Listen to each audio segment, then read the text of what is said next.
নমস্কার। আজ আবার আপনাদের সামনে একটা নতুন ভিডিও নিয়ে উপস্থিত হয়েছি। ভিডিওটা আপনাদের প্রত্যেকেরই ভালো লাগবে এবং সম্পূর্ণ নতুন তথ্য। আপনারা মনোযোগ সহকারে শুনবেন এবং খুব ছোট, বেশি বড় নয়।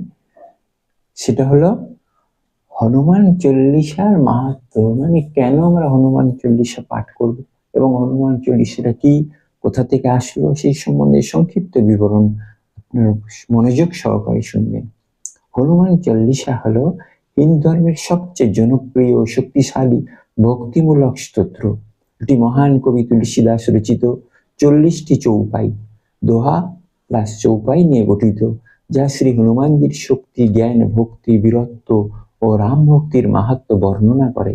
হনুমান চল্লিশা পাঠ করলে বজরংবলী প্রসন্ন হন এবং ভক্তদের অসীম কৃপা করেন। চল্লিশার শেষ দিকে নিজেই তিনি বলেছেন, जो शतबार पाठ करे कोई, चिटहि बंदी महासुख होई। जो जाहु परे हनुमान चालीसा, हुए सिद्धि साखी गौरीशा। जो शतबार पाठ करे कोई, चिटहि बंदी महासुख होई। जो जाहु परे हनुमान चालीसा, हुए सिद्धि साखी गौरीशा। অর্থাৎ যে শতবার পাঠ করে সে বন্ধন মুক্ত হয়ে মহা সুখ লাভ করে, আর যে ভক্তিভরে পাঠ করে সে সিদ্ধি লাভ করে। শিব সাক্ষী গৌরীশা। হনুমান চল্লিশার প্রধান মাহাত্ম্য উপকারিতা হলো শাস্ত্র ও লোকবিশ্বাস অনুসারে 1 নম্বর, ভয়, নেতিবাচক শক্তি ও অশুভ দূর করে। অজানা ভয়, ভূত প্রেত, কালো জাদু, নজর লাগা থেকে রক্ষা করে। মনোবল বাড়ায়, সাহস বৃদ্ধি পায়, ভীতিকর স্বপ্ন দূর হয়। 2 নম্বর, সকল বাধা ও সংকট থেকে মুক্তি। জীবনের যে কোনো বাধা কর্মক্ষেত্রে, আর অর্থনৈতিক ক্ষেত্রে, স্বাস্থ্যগত ক্ষেত্রে দূর হয়। বিপদ আপদ হনুমানজি নিজে রক্ষা করেন, যেমন রামায়ণের লক্ষণকে রক্ষা করেছিলেন। 3 নম্বর, শারীরিক ও মানসিক সুস্থতা, রোগ ব্যাধি, মানসিক অশান্তি, উদ্বেগ, ডিপ্রেশন দূর হয়, ঘুম ভালো হয়, শান্তি আসে। নিয়মিত পাঠে জীবনী শক্তি বাড়ে। 4 নম্বর, অষ্টসিদ্ধি ও নবনিধি প্রাপ্তি। চল্লিশায় বলেছে অষ্টসিদ্ধি নবনিধিকে দাতা। হনুমানজি অষ্টসিদ্ধি ও নবনিধির দাতা। পাঠ করলে ধনসম্পদ, জ্ঞান, শক্তি, আধ্যাত্মিক উন্নতি লাভ হয়। 5 নম্বর, গ্রহ দোষ, শনি, রাহু, কেতু থেকে মুক্তি।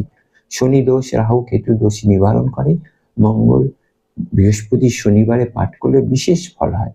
6 নম্বর, কর্মক্ষেত্রে উন্নতি ও সাফল্য, চাকরি ব্যবসা বাধা দূর হয়, প্রমোশন হয়, সাফল্য আসে, নেগেটিভ চিন্তা কেটে যায়, ইতিবাচক পরিবর্তন আসে মনের মধ্যে। 7 নম্বর, রামের আশীর্বাদ ও মোক্ষ। হনুমানজির মাধ্যমে শ্রীরামের কৃপা লাভ হয়। নিয়মিত পাঠে পার্থিব বন্ধন থেকে মুক্তি, মহাসুখ ও মোক্ষের পথ প্রশস্ত হয়। পাঠের সেরা সময় নিয়ম সকাল সন্ধ্যা, ব্রহ্মমুহূর্তে বা সন্ধ্যায়। মঙ্গলবার ও শনিবার বিশেষ শুভ। স্নান করে লাল বা কমলা বস্ত্র পরে হনুমানজির সামনে দীপ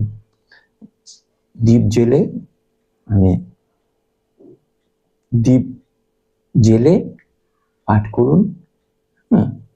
ভক্তি ভরে উচ্চারণ কষ্ট করে পাঠ করলে ফল বেশি হয়।